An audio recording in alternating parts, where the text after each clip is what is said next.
जय गौ माता, जय गोपाल। दोस्तों, सामने भाई हमारे, इनको आप जरूर पहचानते होंगे। ये जो गौशाला आप दिखाई दे रही होगी आपको, हर्ष भाई की गौशाला है, सर्वांग सुंदरी गौशाला। फिलहाल हूं मैं गुजरात में। भाई साहब हैं जो आयुर्वेद को और भारतीय संस्कृति को पुनः स्थापित करने में, घर घर पुनः स्थापित करने में लगे हुए हैं। पूरी जानकारी आप सभी तक पहुंचाऊंगा। जय गौ माता भाई साहब, जय गोपाल। जय गौ माता, जय गोपाल। सबसे पहले तो हमें ये बता दो, आयुर्वेद है क्या? आयुर्वेद उसका एक डेफिनेशन है जो हमारे ऋषि ने दिया है। हाँ। आयुषः वेद आयुर्वेद।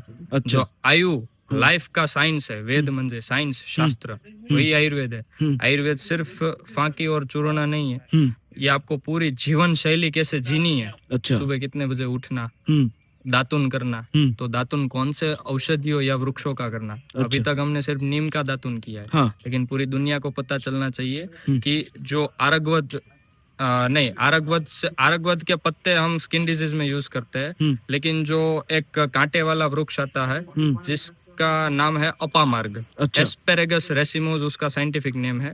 तो जो अपामार्ग है उसका जो मूल है उसका सबसे श्रेष्ठ दातुन होता है। अच्छा। और वो कांटे वाला जो गाय के शरीर पे या हमारे शरीर पे लग जाता है जनरली, तो सभी गांव वालों को ये पहचान में आ जाएगा। अपामार्ग का चित्र आपके सामने आएगा, या आप सर्च भी कर सकते हैं। अपामार्ग के पूरे पौधे को निकाल लेना है, उसका मूल है, उसको धो लेना है, उसका दातुन सबसे सर्वश्रेष्ठ। क्यों सर्वश्रेष्ठ? क्योंकि वो कड़वा नहीं होता। कई लोगों को, मैं अपनी बात करूं, मुझे नीम का दातुन कड़वा लगता है, इसीलिए मैं अपामार्ग के मूल का दातुन कर लेता हूं। अच्छा, एक कहीं फॉरेंस में ये बताया गया है, विदेशों में, कि छोटे बच्चों को 8 से कम उम्र करना चाहिए। मैंने सुना था, महान बलिदानी राजीव दीक्षित जी ने ये बात कही थी, तो इसके बारे में एक बार जानना चाहूंगा। नहीं करना है। देखिए, अभी आप सोचिए कि साबुन है, उसमें से झाग निकल रही है। हाँ। तो टूथपेस्ट में से भी तो झाग निकल रही है। हाँ। तो आप सोचिए, थोड़ा अगर आप पढ़े हैं 12वीं तक, तो आपको ये विचार आना चाहिए कि कुछ ऐसा द्रव्य है जो इसमें भी, साबुन में भी झाग निकल रहा है और इसमें भी झाग निकल रहा है। तो हम साबुन तो मुंह में डालते नहीं, तो ये फिर क्यों मुंह में डाले? हाँ। ये मल्टीनेशनल कंपनियों को कमाना था सभी पूरे इंडिया से, इसलिए इन्होंने ये लॉन्च किया है। हाँ। कि हमारे यहाँ 50 साल पहले, सिर्फ 50 इयर्स पहले दातुन ही हुआ करते थे। हाँ। तो छोटे बच्चों को भी आप, अगर उनको दातुन कड़वा लगता है, तो मैंने दंत मंजन भी आता है। कई सारी अच्छी अच्छी आयुर्वेद कंपनी है जो दंत मंजन बनाती है। तो थोड़ा थोड़ा पाउडर उनको आप अच्छे से हैबिट डालिए। अच्छा। तो वो टूथपेस्ट की हैबिट छूट जाएगी। बाकी यथा योग्यम तथा करो। अच्छा, गौशाला की बात आती है। गौशाला में आपने घोड़े भी रखे हैं, घोड़ी भी रखी है, नंदी भी रखा है, गाय भी रखी है, मुर्गे भी रखे हैं, कुत्ते भी रखे हैं। ये क्या है? भक्ति और शक्ति तो सुना था, ये सब चीजें क्या है? एक बार इनके बारे में थोड़ी गहराई से जानना चाहूंगा। ये सब ऐसी चीजें है कि जो हमारे जीवन के अंदर कभी भी हमें धोखा नहीं देती। अच्छा। मतलब बहुत निस्वार्थ प्राणी है। जी। प्राणी सारे, मनुष्य के सिवाय सब निस्वार्थ है। हाँ जी। तो सबसे उत्तम, सबसे पहले गौ माता, फिर अश्व, और मुर्गे है तो वो गाय की जो ईंट लगती है उसे खाते हैं। बाकी गौशाला में हम सब वेजिटेरियन है, कोई नॉन वेजिटेरियन नहीं है। तो और वो मुर्गे अंडे भी देते हैं, उनके जो बच्चे होते हैं वो हम और दूसरी गौशाला में देते हैं, ताकि वहां भी जो गाय के आसपास कीड़े घूमते हैं वो उनको खा जाए। अश्व है तो वो एक है कि अश्व शक्ति यशो बल। अश्व शक्ति आपको यश और बल देती है। तो अश्व चीज ही ऐसी है। मैंने एक घोड़ी ली थी कामाक्षी। कामाक्षी के लेने के बाद आज मैंने पूरी गौशाला बनाई। पूरी गौशाला खड़ी कर दिया। कामाक्षी के लेने के बाद, गौशाला के बाद, मैंने एक स्टेलियन घोड़ा खरीदा, अरुण, काठियावाड़ी घोड़ा। अच्छा। उसके बाद कामाक्षी खुद प्रेग्नेंट थी, उसने अच्छे से अच्छा रिजल्ट दिया। मिहिर छोटा सा एक बछेरा को जन्म दिया। और फिर आज मैं चौथी घोड़ी लाया हूँ, केसरी करके। अच्छा। तो एक घोड़ी के आने के बल से मैं ये पूरा कुछ खड़ा कर पाया हूँ। तो ये संस्कृत जो टर्मिनोलॉजी है सबसे अद्भुत और सही साबित होती है कि अश्व शक्ति यशो बल समाज के अंदर आपको यश देगी और साथ ही साथ बहुत सा बल। अच्छा, ये यहाँ पे ये स्केच जी, इसके बारे में थोड़ा बता दो। ये जो है, ये हमारे गौ सेवक थे।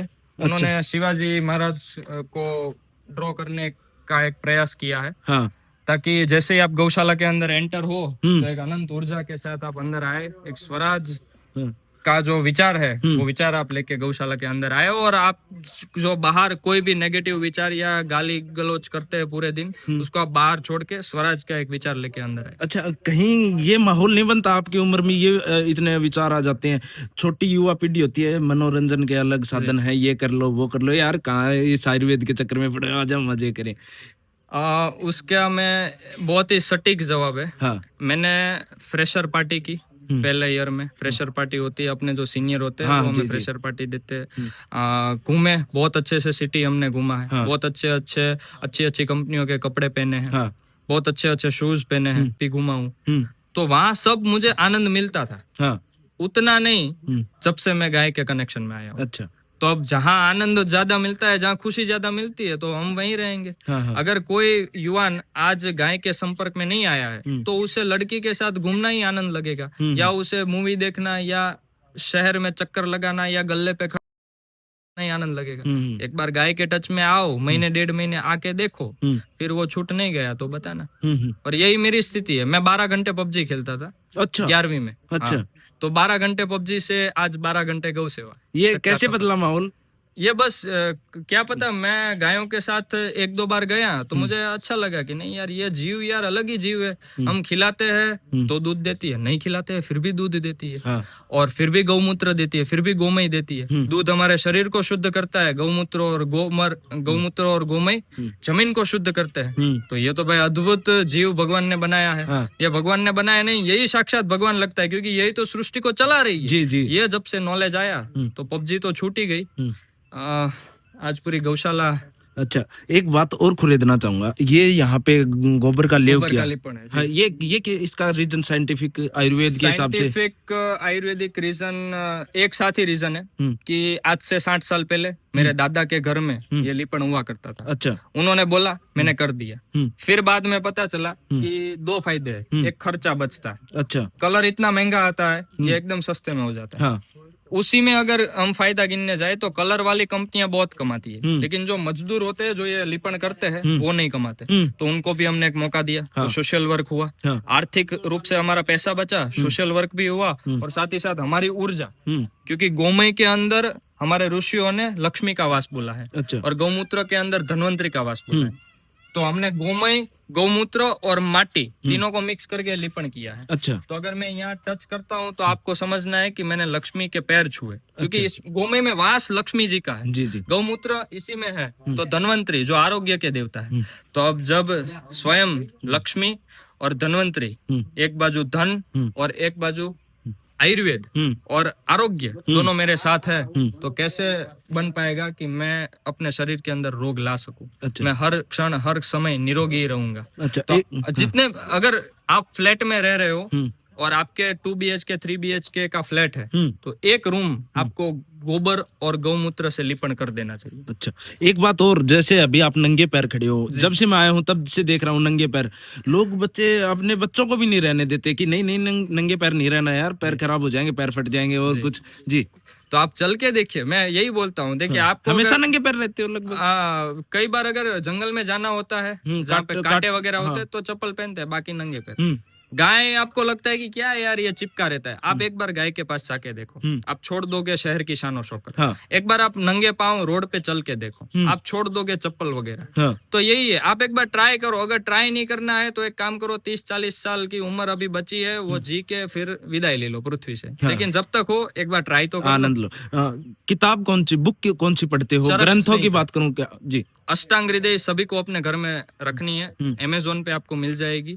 अष्टांग हृदय का इंग्लिश में भी ट्रांसलेशन है, हिंदी में भी ट्रांसलेशन है, जो आप पढ़ पाओ। अष्टांग हृदय राजीव दीक्षित जी को सबसे प्रिय, कौन से ऋषि के द्वारा लिखी गई? वाघ भट्ट ऋषि। तो अष्टांग हृदय अपने घर में रखे और पढ़ना शुरू। एक श्लोक जानना चाहूंगा आपकी मुझसे। अष्टांग हृदय का सबसे पहला श्लोक है, रागादि रोगान सततानुशक्तान अशेष काय प्रसृतान शेषान औत्सुक्य मोहारतिदान जगानम योम पूर्व वैद्याय नमोस्तु तस्मै। यहाँ से महर्षि वाग्भट ऋषि ने ये श्लोक से अपनी संहिता की शुरुआत की। अच्छा, अभी गौमाता भी आपके पास आ गई है, देखो चल के। ये हमारी गंगा है। हाँ। और बहुत ही अनंत ऊर्जा, मैं बहुत खुश हुआ। हाँ। क्योंकि ये गंगा हमारी पहली रेस्क्यू की गई गौमाता, पहली रेस्क्यू की गई। हाँ। बहुत छोटी सी थी। हाँ। तब इसका एक भाई ने इसका कान चीर के फाड़ डाला था। अच्छा अच्छा। तो तब बहुत खून निकल रहा था, बहुत सी दवाई की, और अभी बहुत अच्छी है। गंगू क्या से चल के आ गई। अभी बहुत वहां आनंद, से ये ऊर्जा है। देखो हाँ, जब भी आपको डाउट आए तो देखो ये सामने से इसको आप ऐसे गले लगाओ। मैं बोलता हूँ आपकी कोई भी गर्लफ्रेंड आपको इतना हग का डोपामिन नहीं देगी जितना ये देती है। हाँ, वो समय भी आना है। कहाँ हम बोल रहे हैं कि आपको जिंदगी भर कुंवारे रहना है, हाँ, हाँ, लेकिन समय समय पे वो चीजें। कीजिए। और शादी के बाद भी आप ऐसे अपने कुंवर को ढूंढिए जो शादी के बाद भी आपको गाय और गौ सेवा से जुड़ के रखे। ये गोमूत्र पी लिया, इसके क्या फायदे होंगे? दो पी लिया, इसके फायदे बता दो। गौमूत्र अनंत ऊर्जा। हाँ। अगर कॉन्स्टिपेशन रहता है थोड़ा सा गौमूत्र पीजिए, विरेचन हो जाएगा पूरा। अच्छा। हम तो अवारनवार पीते रहते हैं और यही विश्वास है। अब ये देखो चेहरे पे लगा दिया तो बहुत ही अद्भुत अनंत विश्वास और अनंत ऊर्जा। हाँ, हाँ। तो और श्वेत गौ माता, श्वेत तो विक्ट्री कलर और मदर ऑफ काउ ब्रीड माना गया कांकरेज को। हाँ हाँ, mother of cow breed Kankrej. बहुत पुरानी नस्ल। जब कृष्ण भगवान मथुरा से आए द्वारिका तो कांकरेज गौ माता को ही लेके आए थे। हाँ, हाँ। हजारों कांकरेज गौ माता कृष्ण भगवान के पीछे दौड़ के आई थी। हाँ, हाँ। कि आप मथुरा से मत जाओ, कृष्ण भगवान बोले मुझे द्वारिका जाना ही है। हाँ। तो वो भी साथों साथ पीछे चले आए। जी जी। तो अपने आप को फ्यूचर में कैसे देखते हो आप? फ्यूचर में बस ये गाय के साथ ही मरना है। 1000 गौवंश का टारगेट है। 1000 रेस्क्यू की गई गौ माता और 1000 अच्छी नस्ल की गौ माता। हाँ। लेके फिर वो जब मैं बूढ़ा हो जाऊंगा तब गौदान कर देना। जी जी। मैं तो कुछ बहुत लेके देखता नहीं हूँ, जाना आज मैं इंटरव्यू ले रहा हूँ, आगे आने वाले समय में एक महान व्यक्ति की तरह मैं आपको देखता हूँ। बहुत अच्छे अभी विचारों की बात करूँ तो मैं समझ नहीं पा रहा। मेरा यही नहीं था कि मैं पहले वीडियोस देखता था, मिल भी पाऊंगा क्या कभी। आज इंटरव्यू ले रहा हूँ, आगे पता नहीं कभी इंटरव्यू ले पाऊंगा। बहुत महान हस्ती बनोगे भाई साहब। बहुत आभार, बहुत बहुत आभार। और सभी लोग एक बार ट्राई करके देखे। मेरा आप एक छोटे मुंह से अगर बड़ी बात समझे तो भी ठीक, या एक छोटे व्यक्ति से बड़ी बात समझे तो भी ठीक। हाँ। इसका एक बार आप टच देखिए। हाँ। इसका एक बार आप ऊर्जा फील करके देखिए, आपको जीवन में आनंद आ जाएगा और बाकी की जो जिंदगी है वो बहुत अच्छी कटेगी। हाँ, हाँ। और कोई आपका फेवरेट श्लोक एक सुना दो, कोई भी। या फेवरेट श्लोक यही कोई है, पसंदीदा? गावो विश्वस्य मातरः। गाय विश्व की माता है।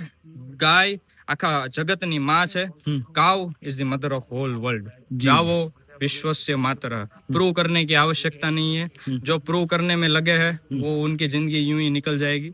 मेरे ऋषियों ने कहा, मेरे पूर्वजों ने कहा कि गाओ विश्वस्य मातरः, मन जय गाओ विश्वस्य मातरः। जी जी। हर्ष भाई, आपका तहे दिल से धन्यवाद। आपने इतना समय निकाला हमारे लिए और आप हमें खड़े मिले, एक इंटरव्यू दिया छोटा सा, हमें छोटा भाई समझ के। आपका तहे दिल से धन्यवाद। और आने वाले भविष्य में मैं यही चाहूंगा कि आपकी जो संकल्पना है कि आयुर्वेद और भारतीय संस्कृति को घर घर लेके आना, वो आपकी पूरी हो और अच्छा एक स्वस्थ लंबा जीवन जिए।